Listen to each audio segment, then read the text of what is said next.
Class 9 definite question ম্যাচের 143 page খুলে নিয়েছি আর এখানে আমরা আজকে 21 দাগ থেকে সলভ করব, কারণ তোমাদের মধ্যে থেকে যারা আমার স্টুডেন্ট আছো তারা অনেকবার করে বলছিল যেন এইটার নেক্সট পার্ট আমি দিই।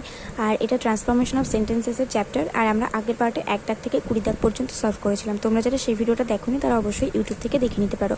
আর আজকে আমরা 21 দাগ থেকে 45 দাগ পর্যন্ত সলভ করে নেবো, ঠিক আছে। আবার থার্ড পার্টে আমরা এটাকে পুরো কমপ্লিট করে দেবো।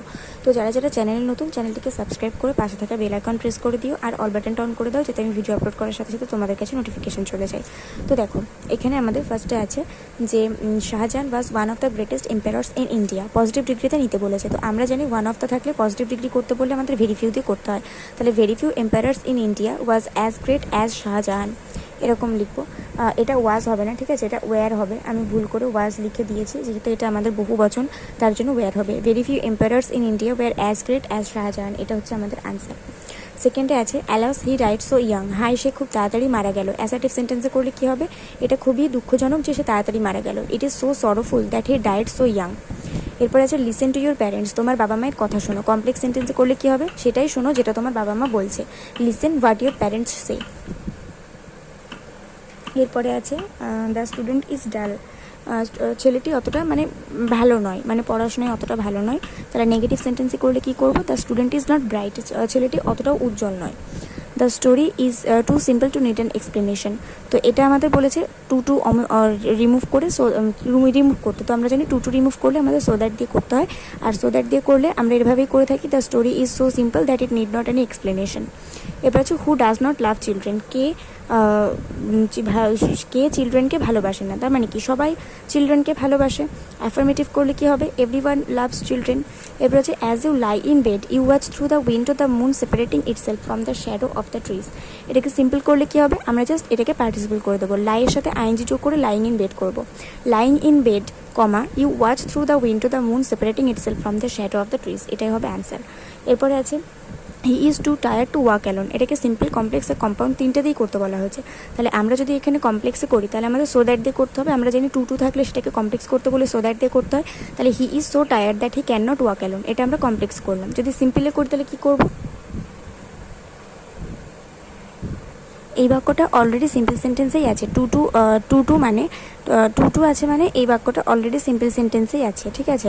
তাহলে এটাকে যদি এবার আমরা কম্পাউন্ডে নিই, কম্পাউন্ডে নিলে কীরকম হবে? কম্পাউন্ডে নিলে হবে he is so tired and he can not walk alone, এটা হচ্ছে আমাদের কম্পাউন্ডের অ্যান্সার। এরপরে আছে I love the fitful gust that shakes the casement all day. এটাকেও বলা হয়েছে সিম্পল, কমপ্লেক্স এবং কম্পাউন্ডে নিতে। তো প্রথমেই বলি এটা কমপ্লেক্সেই আছে, ঠিক আছে। আর আমরা এটাকে শুধুমাত্র কম্পাউন্ডে এবং সিম্পলে নিতে পারবো। তাহলে সিম্পলে নিলে কি হবে? I love the fitful gust shaking the casement all day. আমরা এটাকে সাথে আইনজি যোগ করবো। I love the fitful gust shaking the casement all day, এটা হচ্ছে আমাদের সিম্পলে। আর যদি কম্পাউন্ডে করি তাহলে কম্পাউন্ডে হবে এটা I love the fitful gust and it shakes the casement all day. আর এটা কমপ্লেক্সেই আছে। তারপর আছে when he heard the news he became very sorry. তাহলে কম্পাউন্ডে করলে কি হবে? He heard the news and he became very sorry. এরপর আছে he is so too weak to walk. সে খুবই ক্লান্ত হাঁটার জন্য। তো সো দ্যাট দিয়ে করলে কী হবে? He is so weak that he can not walk. এরপর আছে নেক্সট পেজে they found the giant lying dead. তারা দৈত্যটাকে মৃত শুয়ে থাকতে দেখলো। তাহলে যদি আমরা কমপ্লেক্সে করি তাহলে কী হবে? They found the giant who was lying dead. তারা দৈত্যটাকে দেখলো যে কিনা মৃত হয়ে শুয়েছিল। এবার আছে I notice that a snake was moving there. আমি লক্ষ্য করলাম যে সেখানে একটা সাপ নড়ছিল। তো যদি আমরা সিম্পল করি তাহলে কী হবে? আমি সেখানে একটা নড়তে থাকা সাপ লক্ষ্য করলাম। I noticed a moving snake there. এরপর আছে he was very small he could not reach up the branches of the tree. So that দিয়ে করলে কী হবে? He was so small that he could not reach up to the branches of the tree. এরপর আছে I love to see the shaking twig. কমপ্লেক্সে করলে কী হবে? I love to see the twig which is shaking. আমি সেই twig দেখতে ভালোবাসি যেটা কিনা নড়তে থাকে। এরপর the first rush of visitors arrives when the zoo gate opens at 10 o'clock। Compound করলে কী হবে? The zoo gate opens at 10 o'clock and the first rush of visitors arrives when the arrives. এটুকুই হবে, এখানে ফুল স্টপ হবে, ঠিক আছে। আরেকবার বলি, the zoo gate opens at 10 o'clock and the first rush of visitors arrives.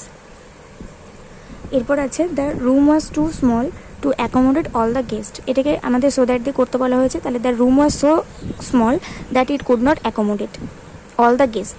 The room was so small that it could not accommodate all the guests. আর not dog faithful animals, Kukura কি বিশ্বস্ত প্রাণী নয়? অ্যাসার্টিভ সেন্টেন্স করলে কী হবে? কুকুরা খুবই বিশ্বস্ত প্রাণী। Dogs are faithful animals. We are too late to catch the train, remove too করলে কি? সো দ্যাট দিয়ে করতে হবে। We are so late that we can not catch the train. এরপর আছে there are men and women who love peace, অনেক সব সব পুরুষ এবং মহিলারাই শান্তি চায়। তাহলে সেন্টেন্স শর্টেন করলে কী হবে? বলেছে ছোটো করতে বাক্যটাকে, তাহলে আমি কী করব? সমস্ত পুরুষ এবং মহিলাই শান্তি চাই। তাহলে every main and women love piece, তোমরা চাইলে এভরিবডি লাভ পিস এটাও করতে পারো। এরপর আছে the old man was too tired to walk, omit too করতে বলেছে, তাহলে সো দ্যাট দিয়ে করবো the old man was so tired that he could not walk. এরপর আছে where there is smoke there is fire, যেখানেই ধোঁয়া থাকবে সেখানেই আগুন থাকবে। তাহলে আমাদের নেগেটিভ করলে কী হবে? কোনো আগুনই ধোঁয়া ছাড়া হতে পারে না, বা কোনো ধোঁয়ায় আগুন ছাড়া হতে পারে না, তাই তো?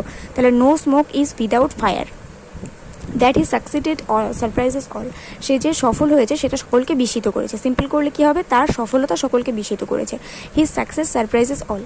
কাম হিয়ার টু বি পানিশড, এখানে এসো শাস্তি পেতে। কম্পাউন্ড করলে কী হবে? এখানে এসো কারণ তোমাকে শাস্তি দেওয়া হবে, তো এবং তোমাকে শাস্তি দেওয়া হবে। Come here and you will be punished. এরপর আছে only a patriot can do it, শুধুমাত্র একজন দেশপ্রেমিকই এটা করতে পারবে। তাহলে নেগেটিভ করলে কী হবে?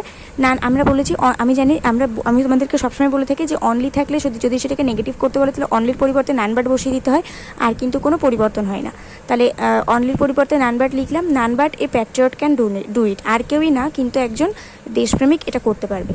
ঠিক আছে, তাহলে এখানে আমাদের অনলি পরিবর্তে নানবার্ড বসলে কিন্তু হয়ে গেল। আজকে এই 45 দাগ পর্যন্ত থাক, নেক্সট পার্টে আমরা 46 দাগ থেকে একদম 68 দাগ পর্যন্ত কমপ্লিট করে নেবো। তোমরা যারা চ্যানেলে নতুন অবশ্যই এতক্ষণে সাবস্ক্রাইব করে দিয়েছো নিশ্চয়ই, আর অবশ্যই একটা করে লাইক করে দিও, বন্ধুদের সঙ্গে অনেক শেয়ার করে দিও। পরের পার্টে দেখা হবে, ততক্ষণ পর্যন্ত সবাই ভালো থাকো, সুস্থ থাকো, মন দিয়ে পড়াশোনা করতে থাকো।